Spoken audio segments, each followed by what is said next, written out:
到梦幻厨房，在我家，我是瑞琳 Vivian。今儿个要和大家分享的是韩国年糕宁波年糕的做法。传统的台式年糕呢，因为主原料是糯米，所以粘性非常的高。韩国年糕跟宁波年糕相同哦，都是混合了再来米跟糯米来制作 ，Q 软，粘性适中。因为含有再来米的关系，吃起来比较不容易胀气。相较于台式年糕只有过年才会吃，韩国年糕可说是韩国家庭的常备料理。台湾现在也相当流行韩式料理哦。今天要分享大家如何在家轻松做出韩国年糕、宁波年糕。主材料会运用到再来米粉、糯米粉哦。如果家中有破壁机的朋友呢，强烈建议自己打米粉。自己打的粉呢，真的米香非常的浓郁。就把买来的再来米跟糯米清洗干净了，清洗掉表层的灰尘杂质之后呢，把米沥干晾干，一定要完全干燥哦。然后就把它放入破壁型的调理机当中，用最高速搅打成细粉末状。用破壁型的调理机可以打到非常细哦，就像市售的米粉一样细。如果打的量比较多，就记得重复几回，多次搅打就可以变细咯。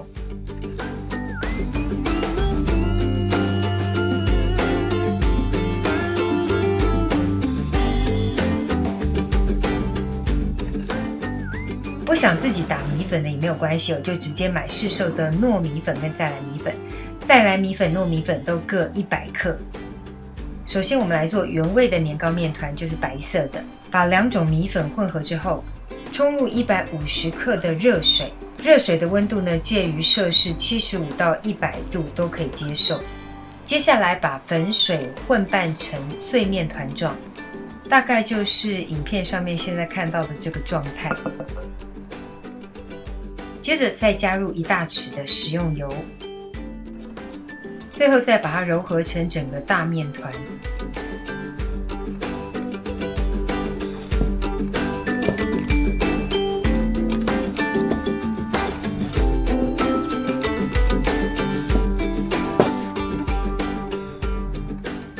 完成之后呢，就是光滑的原味年糕面团了。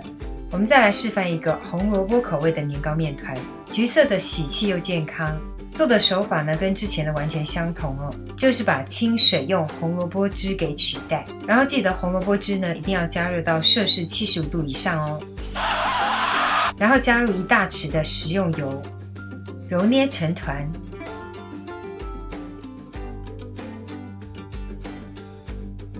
这就是红萝卜口味的橘色年糕面团。接下来我们来做个绿色的抹茶口味年糕面团。有调理机的朋友呢，也可以用机器代替手工来操作哦。示范一个机器操作的版本，把所有材料加入调理机当中，剩下的工作就交给机器咯。没有抹茶的朋友呢，也可以用小黄瓜汁啦，或者菠菜汁来取代。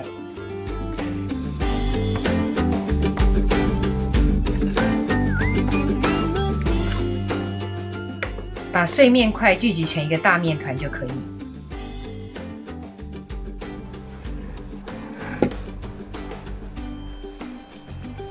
绿色的年糕面团也完成咯。宁波年糕的形状呢，就是比较大一点的椭圆形哦，就把它塑成比较粗、比较大一点的椭圆形形状，表面可以喷上一些食用油。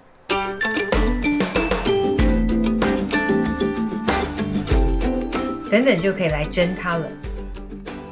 接下来来示范韩式年糕，先把它搓成长条状，直径大概1.5公分左右的长条哦。不管哪一种颜色的面团呢，都可以搓成长条状，尽量粗细大小一致。我先示范先分割再蒸的方式哦。我觉得先分割再蒸呢，这韩国年糕的形状会比较漂亮一点。这是我个人的偏好习惯啦。如果是新手动作不够快，怕年糕表层干燥的话，可以在表面呢沾上些许的油或是清水。刚刚是直刀的切法啊，这个是斜刀的切法，我觉得也很漂亮。不管直刀切或是斜刀切，就看自己喜欢咯。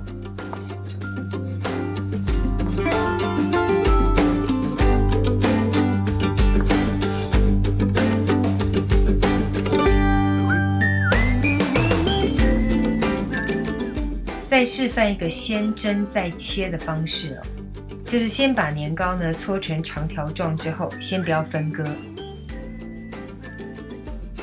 把搓成长条状的年糕呢先下锅蒸，盘中先抹上些许食用油，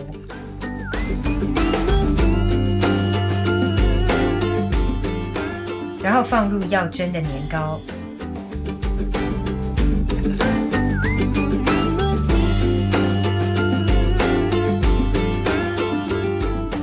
蒸熟定型的方式呢，我先示范用电子锅蒸熟的方式，加入半米杯的水，然后放入蒸架，可以蒸架抹油，或是像我一样铺上烘焙防粘纸。这个是之前先分割好的年糕哦，我们就来蒸熟定型它。如果有多个蒸架，甚至可以一次蒸多层。因为我的电子锅是有压力式的，时间可以缩短一半。我直接用炖的功能来蒸哦，15到20分钟就可以完成咯。如果使用没有压力的电子锅，大概要蒸40分钟。如果只有传统电锅的呢，就用传统电锅来蒸，外锅加入2米杯的水，大概要蒸45到50分钟。蒸完的年糕我们要准备来分割咯，稍微放凉之后就可以来分割了，一样可以直刀切。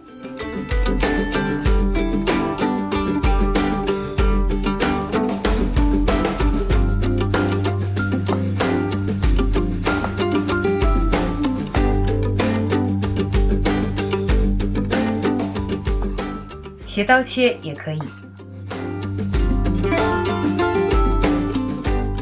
因为粘度真的很高哦，一定要在刀面抹上多一点的油来切才好切。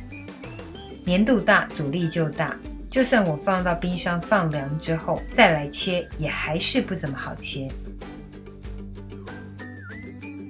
这年糕怎么看起来这么硬啊？年糕当然是要加热才会看起来是软的啊，那有料盖了。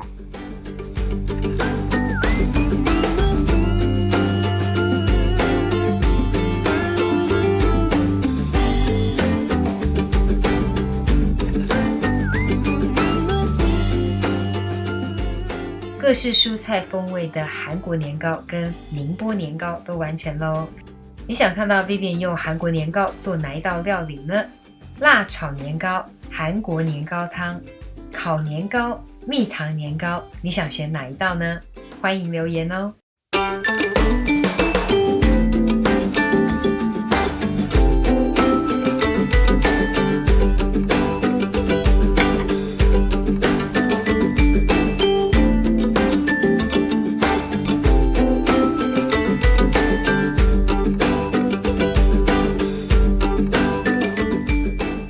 就是今天的分享啦！如果喜欢，别忘了按赞、留言、加分享。最新的食谱也欢迎订阅我的频道，更多的生活分享、好物推荐，欢迎加入我的 IG 跟 FB， 还有别忘了开启小铃铛，才不会错过最新影片哦。耶稣爱你，我也爱你，我们下次见，拜拜。